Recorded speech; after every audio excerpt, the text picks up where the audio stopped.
process. I believe that's going to be the last meeting in August.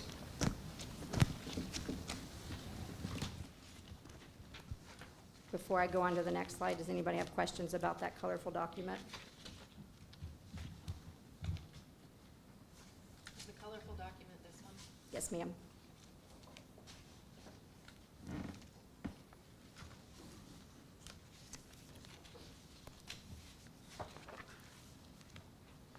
Didn't happen to include a magnifying glass, did you? I did think about it. It's a little tiny. And if you'll turn to the tab labeled General Fund, the first document that you see there is the fund summary. Every fund has a summary page. This is what it looks like. I'm going to let Mr. Turner kind of go through this and explain that. All right, thank you. I thought you were gonna steal that glory from me. Oh, no. But I'll take it back from you when we get to the white workbook. Tell me when you're ready. Go ahead. Okay. If you'll look on page 1, it says page 1 at the very bottom, there's a general fund summary. So you'll notice at the top, there's the revenues, that's the money's coming in. You have revenues that were budgeted, the budgeted amount. You have the revenues that are estimated to the end of the fiscal year, September 30, and then you have the revenues that are proposed. Same thing with expenses. You have the expenses that were budgeted, 15.6 million. You have estimates for the end of the year, 16.165 million, and then the proposed revenues of 15.7 for next year. We want to provide to you a summary of adjustments that we were proposing to the budget. So the first one you see there is the EMS expenditures for this year of $111,000 that I mentioned before, and then for next year, 1.287 million for EMS expenses. The items that are in the box there with the asterisks by them are the items that were added. They're additions, they're revenues to the budgets based on looking at capital projects that were completed and where those capital projects were paid for from. So each of those capital projects had a fund, but they were paid out of the general fund. So what Pam and Bo and their staff did and looked to determine how much was paid by the general fund that should have been paid by those project accounts and straighten that part up. So that's where you get, I think it totaled up to $814,000. So those 4 projects there. We moved an unencumbered amount from next year to the current fiscal year so that we can kind of help balance some of that budget out, and I'll explain that to you, why that happened at the bottom of the page there.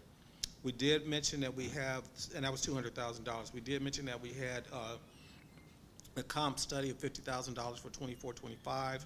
We're recommending that we go ahead and fund that for this year so that it can get started, so that hopefully you'll have some numbers by the time you're ready to do the raises for next year or shortly thereafter, because it's probably going to take a multi-year plan for Elgin to be able to get and catch up with the market. You'll see the COLA salary/COLA increase of $285,000 in January of 2026. We talked about that. The health insurance amount of 8% is budgeted for $59,000, and then that contingency that I mentioned to you earlier in the general fund is $300,000. You will note that we used $300,000 of fund balance for the contingency funds and another $800,000 of the fund balance, basically so that there would be a surplus in this year's budget. And you'll see what happened with next year's budget, where we actually did have a substantial amount of fund balance left, if you will, that $1.932 million, but we had to deduct a substantial amount of expenses of $977,000. Predominantly, that's to pay for the EMS. So what happened is we knew we were going to take a big hit on the EMS in the second year, so we reserved some of the money, or took some of the money from the fund balance at $800,000 to use so that we could cushion that $1.3 million. bottom line on both of these, the amounts that would go into fund balance or reserves, if you will, was $372,000 in 24-25 if projections hold, and then $122,000 for the next fiscal year. So that's how you got the 400, and I think it was like $490,000. We'll walk over this a little bit more, in a lot more detail, actually, to your satisfaction a little bit later on. But what I wanted you to know is that the bottom line of the adjusted funding sources less expenses, that's what you have in terms of your fund balance starting out. Now, I will admit that when the decisions are made to divide up that pool money, you will undoubtedly end up with a bit more fund balance for both the general fund as well as utility fund. But we're having to pretend as though that doesn't really exist, because I'm not comfortable in having you pass a budget thinking maybe there's some money in there and that sort of thing. You're passing a budget, you have a slight, small amount of surplus, and then you'll be able to go back into that about the middle of the year of next year, and you'll be able to see hopefully exactly what you're dealing with.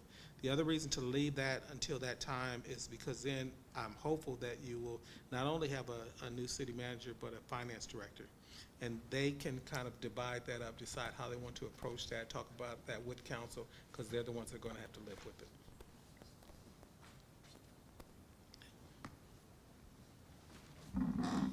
Some of you indicated that you had never been through the budget process. So in the green booklet, I wrote the introduction in a very simple, straightforward manner, hopefully to allow you to be able to understand how to navigate through the budget and the process that's involved with it.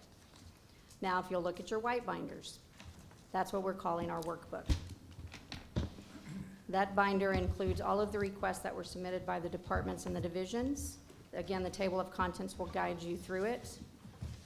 Once you flip the table of contents, the first page is a citywide summary that will summarize all the department requests, including capital, operations, and personnel. And then each department has a tab. Each department that submitted requests for increases has a tab with all their backup justification for their request. And then you have note pages on the inside of the cover for you to make notes if you need to. Madam Mayor, members of the council, as well as members of the public, I will have to share with you that that notebook that you're looking at now will be more important as you get to looking at the middle of the year and having some surplus funding.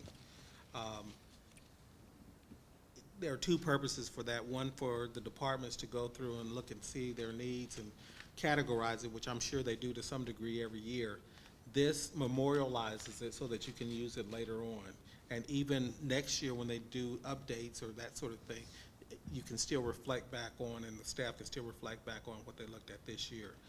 But at this point in time, as you can see, the window is pretty tight, the funds are pretty tight, but I'm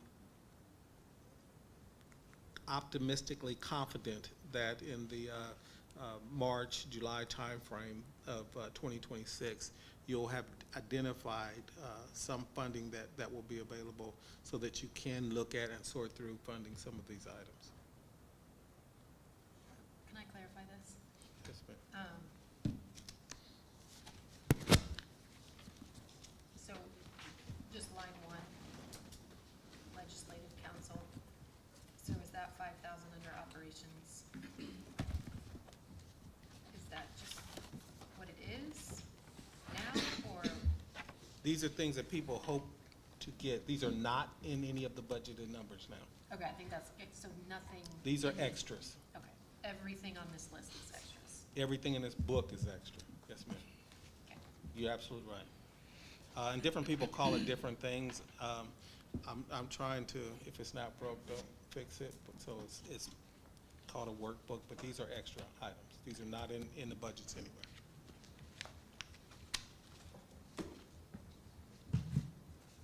And that's why it's important at the middle of the year, in my perspective, that you look and see where you're at budget-wise and what you want to put into fund balance, because I believe you're going to have some extra money, what you want to put into fund balance, and then what you want to fund in terms of projects relative to your goals, relative to department needs, et cetera, et cetera. And please also remember, we have imposed some artificial reductions that we'll need to be taken care of at some point.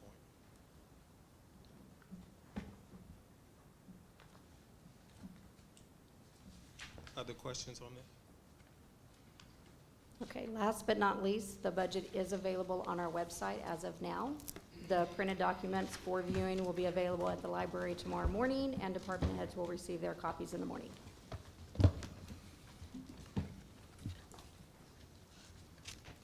Let me just say that it usually takes about 3-4 years to get used to a municipal budgeting process. So if this is confusing, that's a good thing, I guess. We do have to adhere to standard governmental accounting principles. If you have any questions, please feel free to call me, reach out, give me a call, or send me an email, or send me a text, and we'll spend some time to make sure that it's a little bit clearer. And also, we'll look forward to our budget meetings and budget discussions that should help clarify a lot of it. I just have one question. The awards that you have suggested that we go after, who's gonna be the one staying on top of that and going after those awards? It should be the responsibility of the finance director. These are a little bit different from grants, particularly the first one and the last one, the one for the budget and the audit. They should be applied for every year, and pretty much it's like someone looking over our shoulders just to make sure we've reported all the categories and it meets some budget standards. And again, I would be surprised, pleasantly surprised, if the city got it the first year, got those the first year. I'd be pleasantly surprised, but surprised.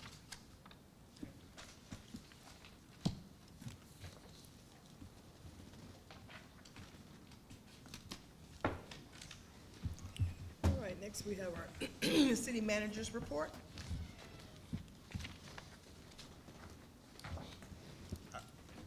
I really think that was enough, Madam Mayor, members of the council, unless you want to hear some other stuff, but I think that's enough. I think we'll do. All right, we'll go into consent agenda, and number 2 would be withdrawn and tabled till March, once the EDC has done what they're going to do on that, so we won't be addressing that one tonight.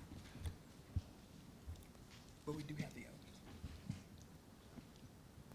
Madam Mayor, I'll make a motion to approve items 1, 3, and 4 on the consent agenda. I'll second. Okay, we're going with Brazier and Love, and we'll begin with Mayor Pro Tem Brazier. Brazier, yes? McShane, yes. Kaznowski, yes. Gibson, yes. Swain, yes. Love, yes. St. Pierre, yes. Rodriguez, yes. Krim, yes. Now we go on to new business.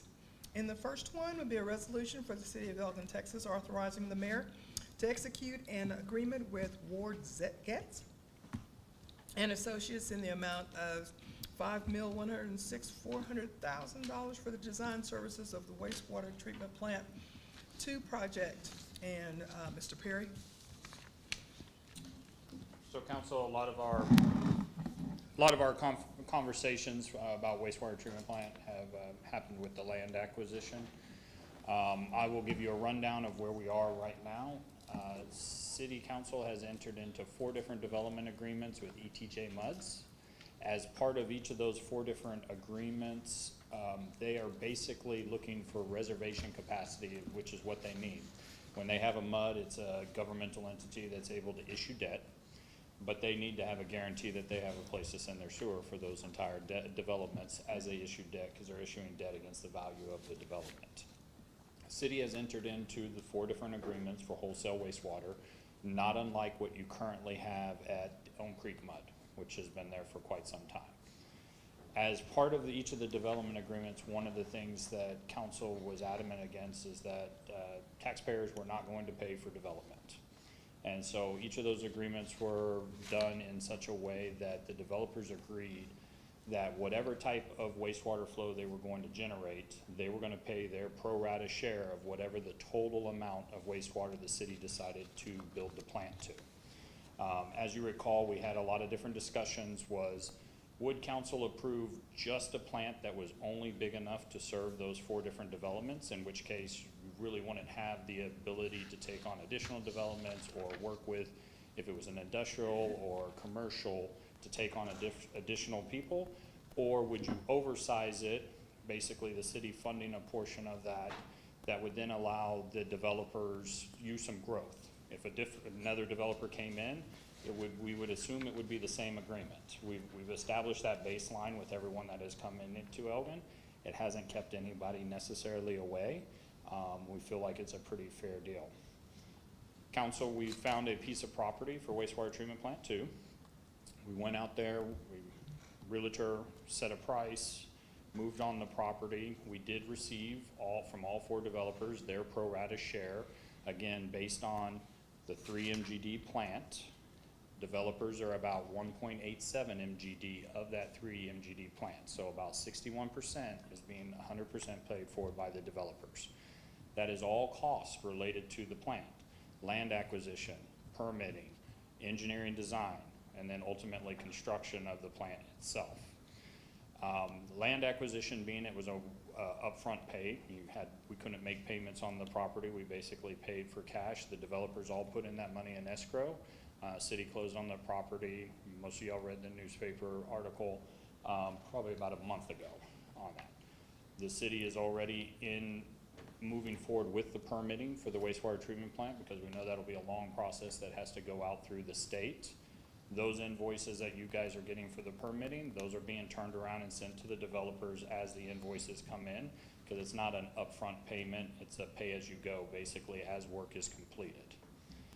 What you have before you today is the engineering design proposal for the wastewater treatment plant number 2. This will get started. We've all talked that we are under a contractual obligation to build the wastewater treatment plant number 2. In the interim, each of those developments is responsible for getting the wastewater to your existing plant, and you have plant capacity to treat wastewater for those developments. At a certain point in time, you will no longer have capacity at your existing treatment plant for all of those developments based on their projections, number of single family or multifamily or schools that are going into those 4 developments. We know that for a fact.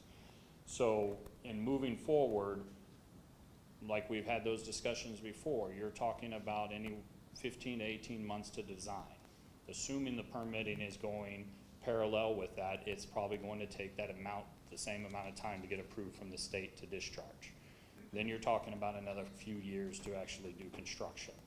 So in a best case scenario, with a little bit, not really any factor of safety, the plant probably would not be operational until probably 4 years from today, if you guys decide to approve. So in the meantime, whatever number of homes that are built in any of those 4 developments between now and then are essentially going to your existing plant for it.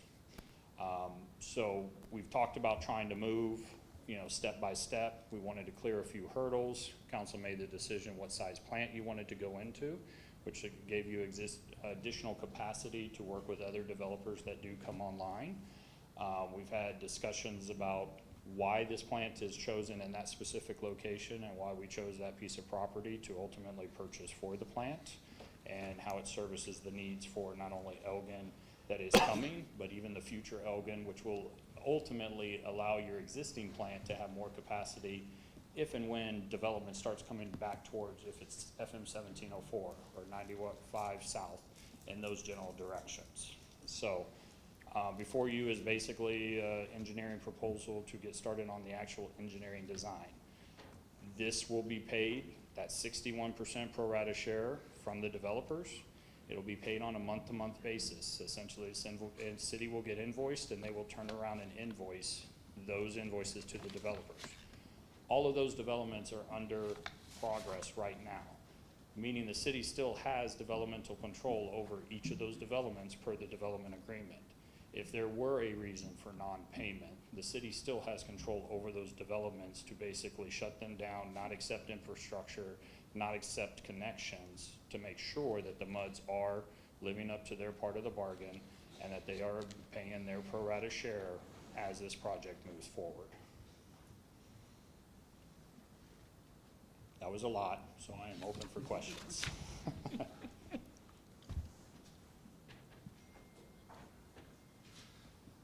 And then, could we just return and talk about impact fees Yes. just for a minute?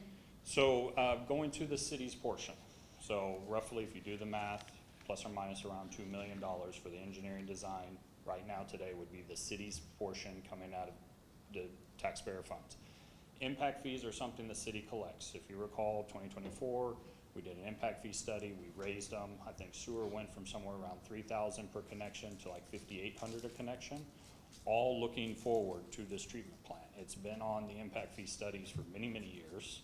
We're finally to that point of doing that.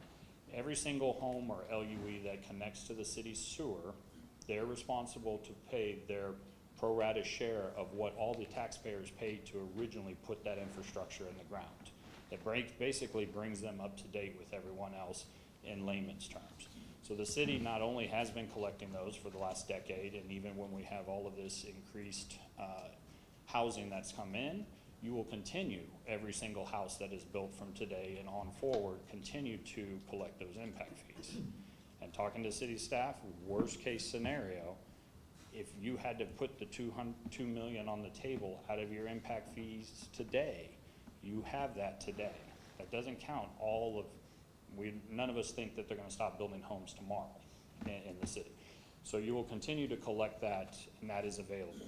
Again, this money should not be, it's not coming out of Isaac's budget for the general fund, it is not coming out of the utility fund. It is coming out of funds the city has already collected specifically for this type of project to be able to utilize.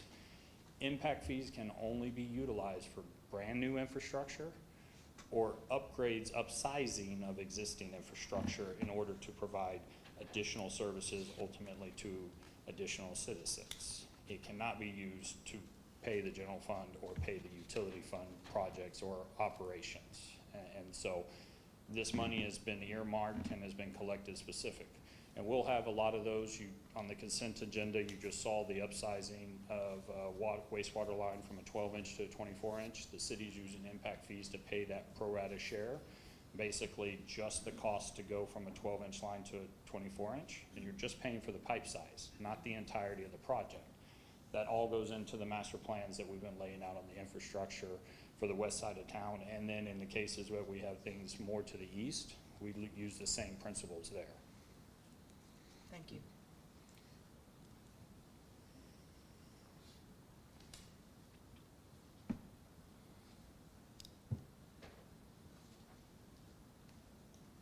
Any other questions? I'll make a motion to approve. I'll second. Okay, it's been moved by Councilmember Kaznowski and seconded by Mayor Pro Tem Frazier. And we'll begin with Kaznowski. Kaznowski, yes. Gibson, yes. Wayne, yes. Love, yes. St. Pierre, yes. Rodriguez, yes. Krim, yes. Frazier, yes. McShane, yes. All right. Moving on to number 2, voting on the charter propositions for the November 4th ballot. And you should have copies of what we're gonna talk about at your, everybody should have one at their desk, their spot, whatever you wanna call it. Take it away, Mark. All right. Thank you, Mayor. Good evening, council. All right, so we are here to kind of report back to you from the Charter Committee, get your feedback, and how we're going to talk about how we're going to move forward. So let me just give you an overview real quick before we'll dig into each one of these individually and get your comments and feedback. But just to kind of give you an overall how this is going to work. After tonight, getting your feedback, the next meeting will bring you back an ordinance for approval calling the election. That ordinance is going to contain the ballot language and also the measure. The ballot language is what will actually appear on the ballot. The measure is the more detailed, how the charter is going to look when it's changed if that measure passes.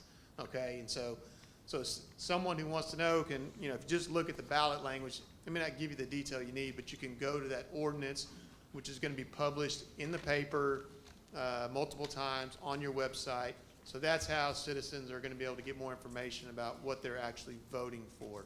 So that measure language is also important, not just the ballot language. So we'll be talking about that tonight. So that's kind of an overview of it. Unless anyone has any questions of that part, then I'll go ahead and start digging into each individual proposed ballot language. Is that okay? All right. So you should have in front of you a sheet that has the measures. Oops, sorry. So that has got if you look, it's got the proposition, which is what would appear on the ballot, and then the measure it's got the additional language underlined, and anything that would be deleted from the charter is obviously struck through. So that's what you're gonna see, so if you need more details. So let's go ahead and go to Proposition A. So Proposition A is, when we originally started, we said that there were some things that maybe didn't line up with current state law, and Mr. Zeck had done a review and said, here are the things he proposes that are either not consistent or duplicative of state law. And so he's gone through there, and the committee has looked at those as well. And so this first one would just be to clean up your charter to delete any provisions that are repetitive of state law or repetitive of other sections of the charter. Just these first couple are just kind of cleanup items, not really substantive. So does anyone have any questions about that first measure?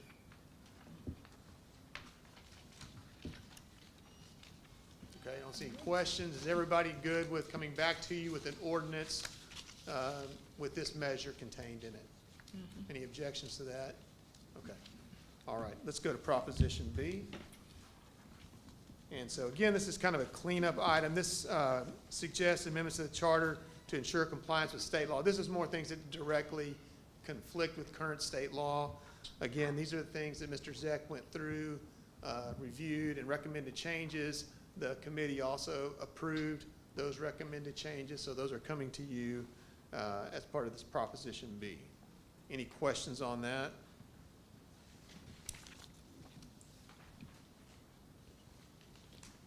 Okay, I don't see any questions. Is everybody good with bringing you back that ordinance? Yes. All right, okay. So let's go to Proposition C.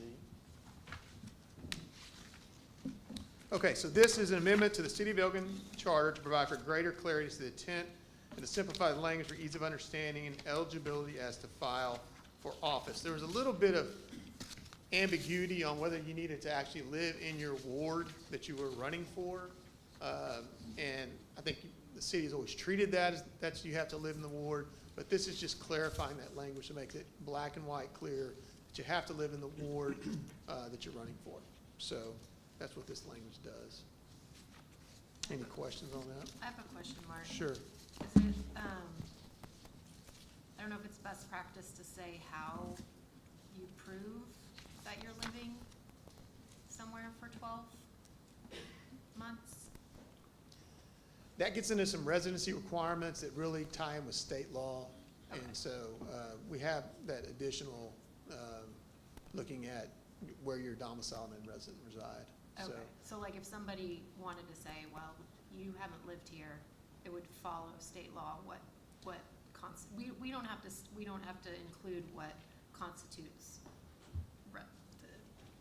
your residence, I guess. yeah, so there's not a whole lot. If someone presents it that they live in a certain location and they provide some basic information that they live there, the city secretary really has a hard time really going behind and doing an investigation. A lot of times that can be left to a citizen or another council member filing a lawsuit if the push comes to shove on something like that. So that's where you get to those type of things. So And the only reason I'm asking is, you know, I think we've all heard this such and such, oh, so-and-so moved into the district just to run for that seat. Did they really live there? That's just why I'm more curious. yeah, this can come up with multiple residences and things like that where that question can arise. So I'll put a note there if there's anything else we want to look at. Any other questions on this one? Okay, is everybody good with Proposition C then? Yes. Okay, Proposition D proposes eliminating the requirement that a public bus line that must demonstrate a need for train service before taxpayer money can be spent on passenger train projects. So the way your current language says that you are authorized, if you so choose, to spend money on public transportation such as, roads, and I just spoke with transportation, streets, roads, highways, bike trails, sidewalks, mass transit facilities. Don't know the history here, how that ended up in your charter, but there is a requirement that before you could have any type of passenger train, commuter train type project, you'd have to demonstrate that your public bus lines have a 500 intercity boardings in Elgin per day over an average of 3 months. Somebody here may know the history of why that ended up there. I was here. Okay, so you may want to give the council a little background on that. I don't know if the committee discussed that or not. I don't know if they did. Okay, so the recommendation is just to remove that requirement and just give council discretion without having to jump through any hoops in order to, if you wanted to do something like that. So, but Mayor Pro Tem, if you want to tell give us why? I'm curious. Originally, whenever we had the 60 acres out there to nowhere, the EDC land, and the rail line that was, they talked about coming through here, there was some opposition, and a petition was filed, and they had the signatures available to say, don't bring a train in here and spend money on any train until you can prove that somebody's gonna ride the bus first. So, There you go. Can we remove it Bo? since we don't have a train? He was here too. okay. So this is just taking out that requirement. If you Can we you remove want to have that? mass transit, you can. If you don't, you don't have to, but you don't have to prove anything in order to be able to do it. So, any questions, or is everybody good with that change? That's what this does. It's recommending it be eliminated. And that was recommended by the committee. Any other questions? Okay. Everybody's good with that? Bring the ordinance back? Okay. All right, moving on. Proposition E.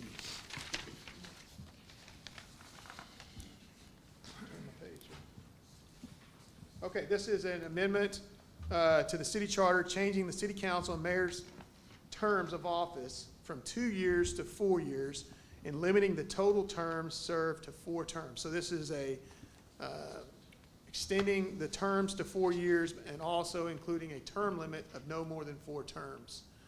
So obviously, this is a substantive change, and so I thought with this one, we can talk about it, and then if we need to, we can even, Mayor, you may want to call, if there's any, not, consensus on this, then you may want to call a vote just to get how we want to move forward on this. You don't, and something I didn't say earlier is, you're not bound by these. You can throw the whole thing out, you can modify it, you can do, you can throw part of it out, keep part of it, adjust it. It's your call here. This is just the recommendation you're getting from the committee, so. I'd like to speak on this one. Well, I'm really happy to see that they added the addition of term limits. I'm still against going from 2 years to 4 years. Extended city council terms from 2 to 4 years reduces accountability and discourages public participation. Short terms help keep elected officials responsive to the people that they serve. Longer terms limits risk entrenching power and weakening public oversight. Over 70% of U.S. cities under 50,000 residents keep 2-year terms, and 83% of Americans support term limits, which I'm really happy to see. This amendment creates a barrier for potential candidates. A 4-year commitment with the requirement to reside in the same ward the entire time makes it harder for working residents, parents, and renters to consider running. Several wards already go unopposed, and this change could shrink the candidate pool even more, limiting fresh ideas and diverse representation. I went back and researched how often you guys have run opposed in the last 10 years. And the amount of times that these wards have gone unopposed is shockingly scary, with wards 4 and Ward 1 leading the way with 6 to 8 times running unopposed. I do not think that we should do 4-year term limits. Well, I have spoken to many residents, because of was incompetent, then they can always do a recall. If people in your community feel that strongly that you are not doing your job, then they have the right to go out and do a recall. why people aren't running, can't answer you that question. But a lot of the members that I have spoken with regarding these ward meetings have stated 4 years. I've sat in one of the reviews and I've heard why they've stated that, and this is what they brought back. I sat quietly. Council, if I could, I'm sorry to interject, but I want to Go ahead. clarify something real quick. So an earlier version of the measure had the term limit in there. I think the final version, Peyton just informed me, did not include the term limit. It did have a 4-year term, but no term limits. I just wanted to clarify that. I think that discussion occurred, but their final recommendation was not. That doesn't mean you can't do it, but I just want to make sure I didn't misrepresent what the committee had recommended, so. I Okay, well then apologize. I'd really like to recommend apologize term for that. limits, because there is a growing population in the city who has stated that they do want terms, that the voters were signing for was because they wanted term limits. This is supposed to be a revolving door of ideas. It's not supposed to, we're not supposed to remain stagnant. And that's what we've become. We've become stagnant with ideas. So I just want to clarify, because it says limiting the total terms served to 4 terms, but that's term limits. That's the Okay. He was document. saying that wasn't the final one that Oh, they came this up is with. not the final. So the one I had earlier said that, but the one I have now, and I'm sorry, I wasn't, Mr. Zeck was sick, so doing that, so he he could give you should some more cover it, clarity, yeah. but Peyton, you want to come clarify that just to make sure we I got? was like, hey, you might as well go and come stand up here. Yes, thank you. Hey y'all, so the committee discussed term limits, but they did not recommend term limits. They said that's something that a later charter review committee can discuss, but they just recommended that we extend it from 2 years to 4 years. That was their only recommendation for this. Does that Thank clear you it for up? Yeah, thank you for clarifying. I guess just to throw out some food for thought, I think one of the initial reasons some of us, or we had a discussion on council, and we talked about extending terms. I don't know if anybody had in their mind what that would be. I would be comfortable with a 3-year term, so it kind of split the difference, going from instead of 2, going to 4. That's what Taylor does, that's what Bastrop does. And the reason I like that is because the first year, you are really learning. You're drinking from a fire hose, and then all of a sudden that second year, you're having to think about reelection and then also continuing to drink from the fire hose.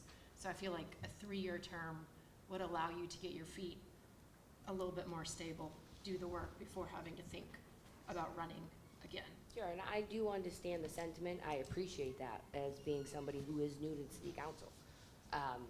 But also being somebody who's been in the city for 10 years, you guys are stagnant. We need to encourage change, and encourage people to come and run and do the job, not make it harder or push them away from wanting to do the job. And I think that's what it'll do. I see it, I guess I see it slightly different. I think the other thing too, for most people who are running in this city, who have probably not a lot of most people are running for city council don't have huge political aspirations. I think we run for city council because we care about our community. And with that, I would also think that 4 years, that's also a big commitment. So I think, I'm wondering too, if that would prevent people from wanting to run versus, I know a 2-year thing, I feel like most people, okay, 2 years I can do something, 3 years, but 4 years I would worry that might, again, dissuade some folks from. But do most people come and run for council? And like you stated, the first year, you have to, it's a lot of information that you're gathering. And not just from the city, but from TML, you're learning other constituents, it's a lot. And so that second year comes, like you stated. Now that second year, I'm having to kind of be put on the back burner for a moment because I need to teeter-totter with running and still counseling. So I don't think people get into this role thinking like, I'm just gonna serve 2 years. You're automatically, when you come in, you wanna make a difference, and you know for sure that difference is gonna happen in 1 year and might not happen in year 2. And then the work that you're putting in, that you're doing, if you have started something, you're gonna wanna see it through. So fine, like 3 or 4 years, but the 2-year thing is where it gets, people are, like I say, people are kind of, you're doing the work now, you're doing the years. Yeah, and I guess that's why I'm trying to, I guess I'm making a proposal, I haven't made the motion for a vote, but I'm putting it out there, that what if people think about a 3-year term? It gets longer than 2, but it's not a 4-year term. With Term limits. the 4-term limit, Well, or, I guess I would because that's almost. 2 things. I'm not talking about term limits right now. You can separate them out if you Yeah, I want, was if gonna you want to kind separate of it out. make a But decision on your term, and then you can, if somebody wants to make a motion on term limits. Personally, I've always been conflicted of term limits, because we have them in some offices, we don't have them in all offices. I mean, look at our state reps, look at our US reps, look at our US senators. I'm not going. You know, there's the president that's got term limits, but very few other offices have term limits, so I guess I'm a little on the fence about that. So to move this discussion along, I don't think anybody wants to do the 4. Am I correct in saying that? Is the 4, but we could see 3? I'd like to put a little thought process behind that. We do 3 years. I know we brought this up about saving some money from running an election cycle. I don't see it, so if somebody resigns, we're still gonna have an election put back on. I'd like to see us make sure that we have our elections in conjunction with the national elections, so we can draw out more people to elections. That, Well, I think that's gonna happen when So the a state 3-year legislatures do what they term do. is gonna probably We'll be end a up 4-year doing term. whatever they Do it. say, Not- so. not this time. And I understand that hasn't been decided yet, completely. I'm- So I'm if not they, for 4-year terms. okay, Ralph, okay. I gotta agree with you on that too. I think part of the reason why people don't come out in May is because they don't wanna vote in May and then in November and then May and then in November. Have them come out once, vote for everything. I was in the city for like 4 years before I realized that we voted in May. I didn't know. Most people don't. And so I do think that that's another great idea, that we should move the elections to November. Even if the state doesn't do it, we can. Well, yeah, we can. Okay, so we're gonna say 3 years, Mark. Okay. Recommendation's 3 years. Okay, so 3 And- years, For 3 years, yeah. and And then what's the deal with the term limits, yea or nay? I think we should. I'm think- fine with no term. I think term limits are, I would think would be effective in terms of, if you've been, if you do 4 terms, that's 12 years. Yes. It's not supposed to be a career.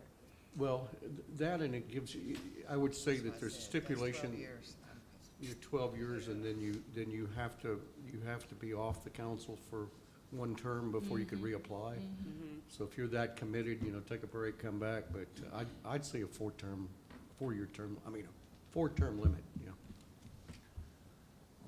I'm not for term limits. If you don't like them, vote them out. Okay, But that means you have to vote.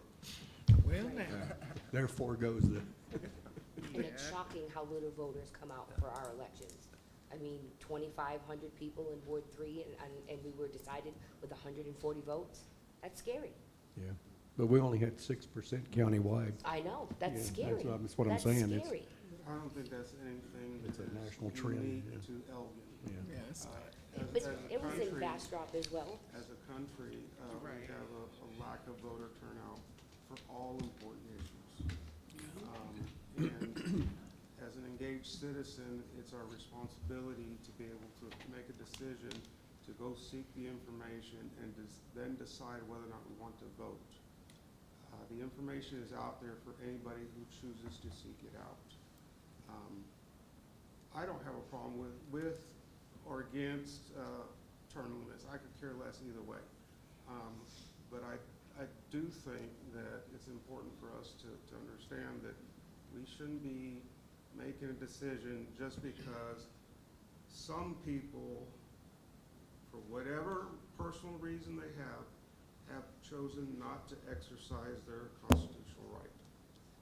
That's their decision, whether by default or just by pure choice. It's our job to put together the information in such a way that it's available, and then a concerned citizen, an engaged citizen will take advantage of that. So, term limits, I don't care. Listen, Again, I mean, I don't know. It's tough, I can see both sides of it, because in a community, There's the landscape of Elgin could be totally different. yeah. could I be. am Population okay. could be totally different. This side, I'm fine putting it on there. okay. Okay. I can take that. Same. Cause I mean, I agree, like, we can have it. So I don't want to, we can prepare the ordinance with it, and, you know, you're both, still gonna yeah. vote on it next time. Yeah, and do both. You can pull And it maybe off. then we will have thought some more. So a couple points I want to make, I guess questions too. I think I heard Councilmember Krim say not consecutive, he said consecutive, not in total. So if you took a break, you could come back and run for, you know, additional terms. Is that what you'd like to see on the proposed ordinance? That it'd be, If there are term limits, yes. it would be Right. consecutive terms, not in total. So, okay. And then a couple other points I want to make. So the way this would work with the 3-year terms, so since your terms would be changing, essentially when you come up for election, you would run for a 3-year term. Everybody doesn't automatically extend an additional year onto their term. So that's how it would work, so we can stay staggered and you go through that process. The other thing is, if you have a 2-year term or less, you can appoint, if someone steps off of council, resigns, you can appoint someone to replace them and they finish out that term. Once you go over 2 years, unless there's 1 year or less left on their term, you can't just appoint someone, you've got to call a special election. So that's a minor thing that, you know, you could see come up. Just want to make everybody aware of. Okay? Okay, so we'll bring you, sir. I just kinda got one more technical question. Absolutely. I'll try to answer it. I know we're talking about, well, if this passes or fails, and if it fails, this little park right here about cleaning up, shouldn't this be in the little cleanup section up here on Measure A, probably? Cutting out the council members' names and all of this other crap. I think that is Sir, also you part of are that as okay. well. Yes. We'll eat. That's in there. That's here. Good question, but that would cover that. Okay. Okay. All right, so we will bring you back an ordinance proposing 3-year terms, and also a proposition regarding the terms. Would you want the terms on the same proposition, term limits on the same proposition, or would you want that in 2 separate Two propositions? separate ones. Yeah, I'd say 2 separate. Okay. All right. So then, sorry. No, go ahead. You have a question? No, I answered. Okay. I appreciate the document, it's also, it's challenging. I understand. Okay, Proposition F. This proposed amendment requiring council members to reside within the ward from which they are elected during the term of their office. So this is kind of a substantive change. It wasn't really clear that you had to live in your ward the entirety of your term, only when you were running for office and elected. So this would require you to live in your ward. If you were moving outside of your ward, even if you were staying in the city, you would have to resign your position, your office. So that's a big change there. Any everybody good with that?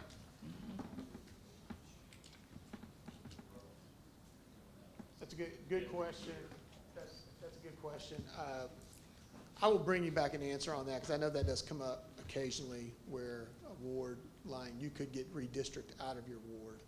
So I'll come back with an answer for you on that next one, how we would address that. I don't have that answer for me. Good question, Bo. Thank you, Bo. Yeah.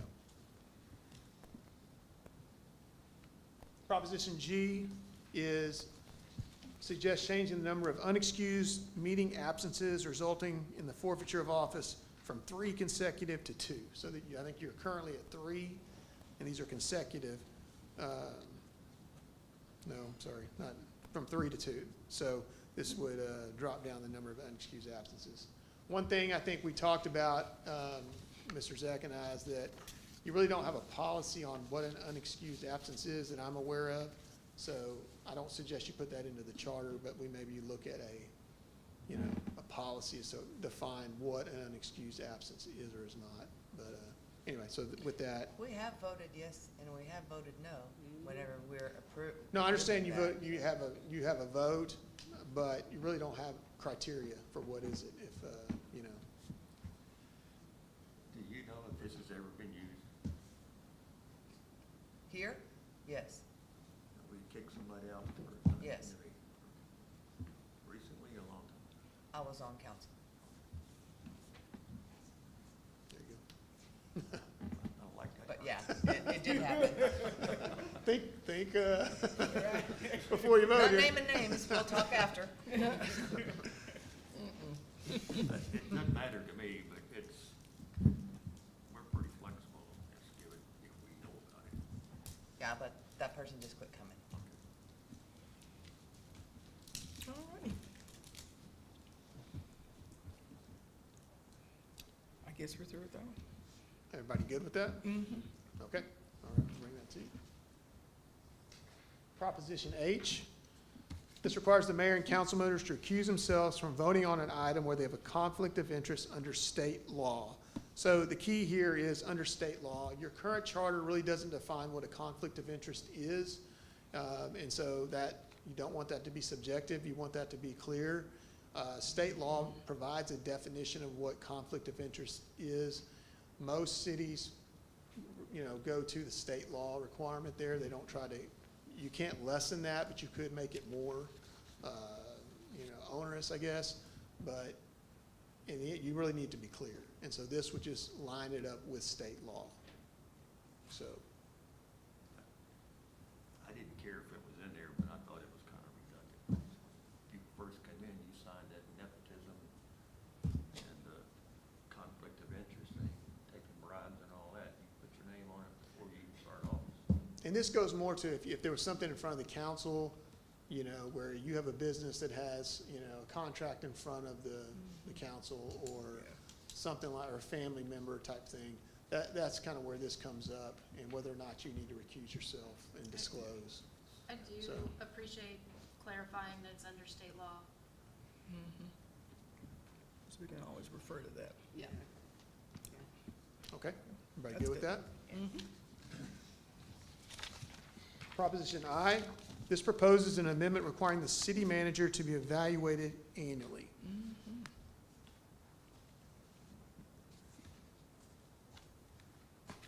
I think we're good on that one. Everybody good with that? Okay. I think that we did that with the directors. I'm sorry. Did you do that with the directors? You were here long enough. If I was here long enough, we would have to implement an annual evaluation throughout the city. Okay, Proposition J, this suggests eliminating the requirement for the city manager to live within the Elgin ISD boundaries, and instead requiring residents within the city of Elgin. So I'm assuming your ISD boundaries are larger than your city limits, so this would tighten up where your city manager had to live. I got a problem with that. What if I want to raise horses? All of a sudden, I can't live in the city because I've got to have another piece of property out there. This is just a job. City manager is a job. If you don't know what's going on in the city, you shouldn't have to live here to know what goes on in the city. Yeah, but don't you want the Hour. city manager to be a part of the city? Well, we're not that big. I mean, we're restricting your living pool to this. I agree, I think the EISD boundaries at least are That gives you a little. more generous. And I think about that as we're in the search for city manager right now. And some of them may have read our charter to look at and some of them, I'm curious if this were in our charter, if that would preclude some folks who we think would be qualified in the future to be city manager. They wouldn't be qualified because they wouldn't adhere to the charter. So that's my concern. I just think. Our city limits is not growing, but our ETJ and the EISD will grow. So I think we need to leave it at the EISD the way it is. I agree. And I'm okay with that, because Yeah. if you have a city manager and you've done your due diligence, they're gonna live in the city. Yeah, they most likely will. And And I that's think just it's in my probably a matter of experience. how fast they can get to whatever they need to get to, but we do have homes. You know, so I don't think them having to live within the city limits. And they shouldn't change what they do and how they do their job. So I'm not sure why it would be required to be in the city limits. EISD covers a lot of ground. Okay. Gives you a little more, so I'm against it. I so do want to strike that. Yeah, leave it with the Proposition. EISD. Okay. So leave it as is. Okay. Yes. Proposition K requires the annual budget to be made available to the public upon final adoption. This is one, and I wasn't part of the discussions with the committee. Your budget is a public document, so it's not something you hide from it. I mean, it's available by open records. I'm assuming it may be even available on your website, for the public. So this may be just something that you just want to do just for, I'm surprised that this wasn't included, I mean, it's already accepted process. state law requires it. I Yeah, mean, so. yeah. It's a state law, so you have to do it. Well, I mean, Over in the library. yeah, We can add it to our webpage. I thought I'm surprised it wasn't in the charter to begin with. Yeah. It may just because it was state law required it, and Yeah. it just would have been duplicative. Right. I don't know. All right, we'll abide by the law. So everybody wants to leave that in there? Okay. All right.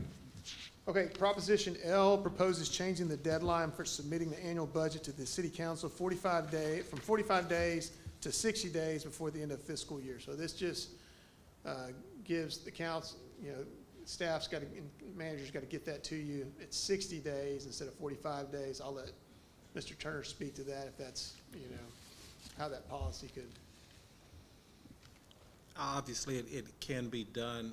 I do remind the council, the reason that you have a blank, not a blank, but a page with some gaps in some of the tax rate language in your proposed budget is that we don't get the final assessments of property until late in July. And this year it'll be July the 25th. So the date can be moved up, but you won't have complete budget information like you don't have it now. In talking with the committee, I explained that to them. I also explained that, we have to, even the proposed budget that you have now is a public document, not just the approved, but the proposed budget. It will be in the library in the morning. So some of these things are either redundant of state law or certainly redundant of practices. This moves it up. I want to ask what's the problem that we're trying to solve, but I still don't understand that. But it can be done. But it just won't be completed. It'll be the same that we do now, and instead of having the mad rush to get to 45 days, we'll have a mad rush to 60 days. You'll have a little bit less information. There'll be some assumptions made. It can be done. It really didn't solve anything. No. That's the question. And No, because you still don't have the money from the county, those numbers until late in July. Yeah, I don't see why. Yeah, I don't see the point. So we don't know what problem they were trying to solve, so we don't say. Sorry, I can't enlighten you on that, so other than just, I guess, more transparency. I'm not sure. Right, look how look at Peyton. Look at her, Peyton, do you Peyton, know? Peyton may have some You probably commentary. do. Peyton, can I ask you if that was on the sheet of items that the council asked this group to look at, or was there rationale behind the 60 days as opposed to 45 days? So the committee, from what I remember, was trying to give council more time to review the budget before they had to pass it. And Mr. Turner explained to them after they had made this recommendation about the not having the complete budget numbers. but they had made an agreement that they weren't gonna go back and change it. So, this was their recommendation to you. Okay, technically, you gotta take him or his job out. Put that in. Okay, well, so what's more important, a more complete one or having it early with not everything on there? Reviewing an incomplete budget does not do me much good, so, Right. you know. All right, put it back. Strike it? Okay. Put it back, yep. Strike proposition L. So then can we go back, I guess, using that same logic to K? Because again, what is the problem we're trying to solve with that? I don't, and that's kind of, maybe I wasn't clear when I was trying to explain that. You don't need this in your charter in order to make the budget public. It's got to be public by state law. So it's kind of unnecessary. And, you know, If something's are required by state law, then why is it in the charter at all? best policies, it probably doesn't need to be there. So it just Because it lengthens it and The charter makes already it. speaks to that we're gonna follow the state law. Yeah, right, Right. isn't that That's Proposition like the A? first line. Yes. Proposition A, so then what's the point of Proposition K? I put a line through it. Okay, Can we strike, get rid of that too? Strike it? strike K. Okay, got it. Now, to add to that, if the committee feels like that the city manager, the city council need to be held accountable to a standard of publishing by a certain date, then the city can adopt administrative regulations to make that happen, correct? Right, if you want to adopt some policy as to how you can better, circulate it in the public and getting the word out on making it available, those are things you can adopt policies on, and I think that's the better way to do You're that. not violating the charter. And that would be my recommendation, I don't know, Isaac, how you feel about that, so that we alleviate the committee's concerns, whatever they may be. I would agree. In my mind, it is, if the council feels like there's not enough time to look at the budget, proposed budget that's submitted, if there's not enough time to do that, the public doesn't have enough time, the council doesn't have enough time, then maybe go to 60 days. If 45 days allows you enough time to do the review, that's one issue on the proposed process. Typically, were I to be here, I would be willing, and I've already offered this, to go do a song and dance for anybody at any time on the budget or other pertinent items that it relates to the city. So we'll discuss a little bit, a tiny bit about the budget at the upcoming ward meeting, done at Kiwanis, Rotaries, chambers, civic clubs. I tend to talk with the employees about the proposed budget too. So anybody that wants to listen, I'd be more than happy to talk about the budget. It's my chance to give a budget sermon, so I'm always excited about that. But yes, sir, you can tell the manager and budget director that you'd like to see presentations or that sort of thing. Yeah, I think that's the way, operationally, yes. I think that's the way to handle it, me personally. Okay. All right, so I think we're clear then on K and L, we will strike. They will not be included in the ordinance. Okay, Proposition M suggests that the council members elected by ward be subject to recall only by those citizens within their ward. So you have a recall initiative in your charter, which is citywide. So the petition and the vote is for citywide for a particular ward. This would limit it to just your ward. It's only, those citizens are the only ones that could petition and vote on a recall for a particular council member. They put you in, they take you out, right?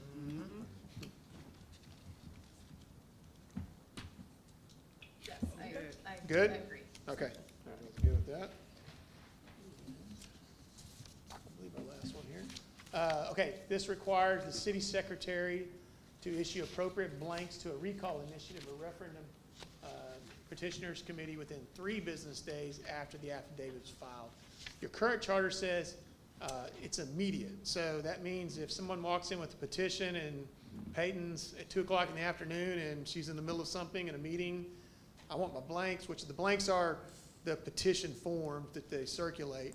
Peyton's got to by the charter, she's got to get it to them, stop what she's doing, figure it out, get it to them, and scramble to do that. That's really not reasonable. So this would allow her 3 business days to get those blanks, petition blanks, to the petitioner. I'm good. And she has to verify them, right, before she can actually give the forms to them? That comes after, well, that could on some of the committees, but you want to address that, Peyton? I know this came up recently, so she's fresh on her mind. I just think Peyton needs to work harder. Ain't getting her steps in. I know, right? I am, thanks, guys. So I have to send them to Mark, and then I also have to verify that they are registered voters for the city. And immediately it's not really a defined amount of time. So, Most I don't know, impossible. yeah. But that's just to get the blank form is what was immediate? Yes, so our Okay. charter requires that to form the petitioners committee, you have to have 5 registered voters in the city of Elgin. So I have to go verify that you're a registered voter. Gotcha. And that does take time. We want to make sure we get the language right on that, everything as well. So 3 business days, I think, is the minimum amount of time really we need, so. That's reasonable. Okay. I agree. Everybody good with that? Yep. Okay. Proposition O, proposes publishing initiative ordinances adopted or approved by electors on the city's website instead of the official newspaper. So the state law only requires that be published on the city's website. You don't have to publish that in the paper. I think this is primarily a cost factor as well. You know, it's not cheap to publish things in the paper. So this would allow you just to follow state law and publish those things on the city's website. I don't know, but we still have folks that rely on the newspaper though, don't? I mean, I don't know what the cost is. Could it be that much, really? Really? It can be. Hey, Yeah. you want to get a cost estimate on that? Well,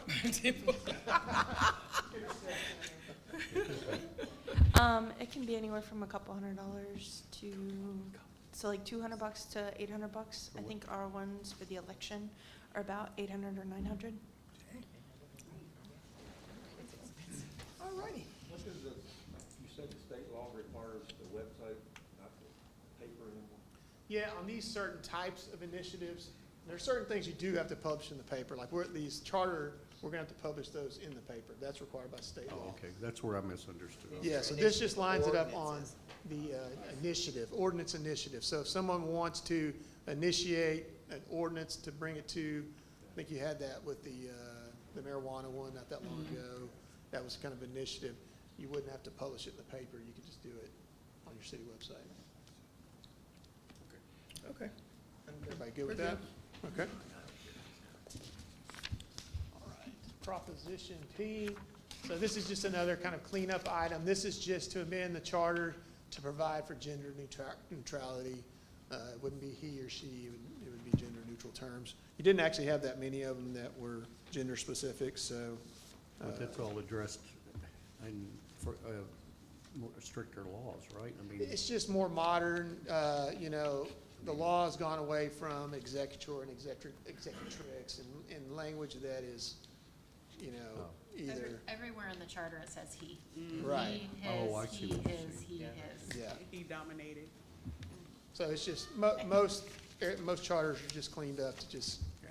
it's so nothing substantive, doesn't change anything substantively in your charter, but We're good with the cleanup. everybody good with that?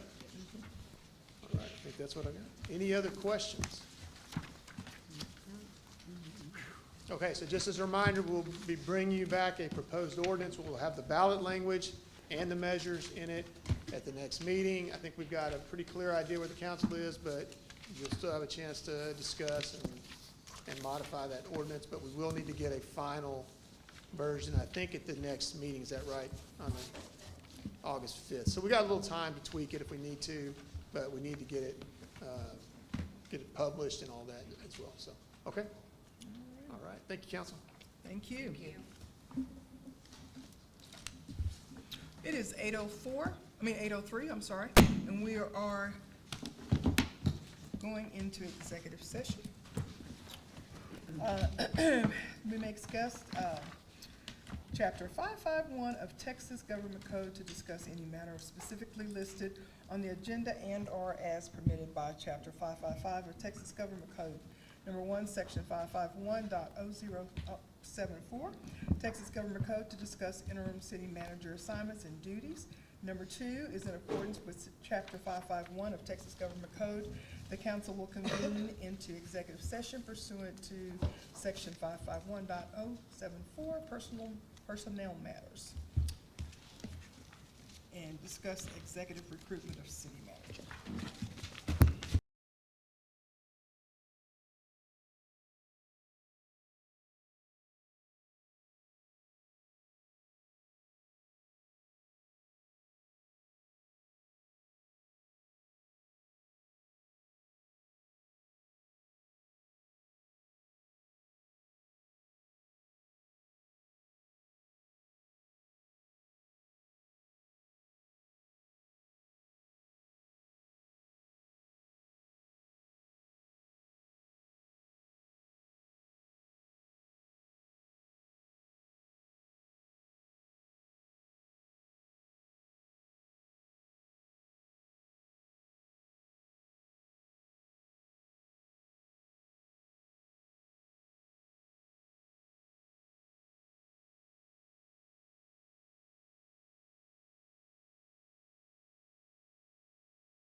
It is 8:42, and we are reconvening to our regular meeting.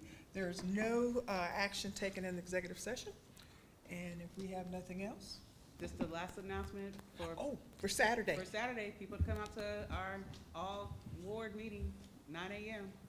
At the, EISD admin building. there you go. All right. Anything else? We're gonna be on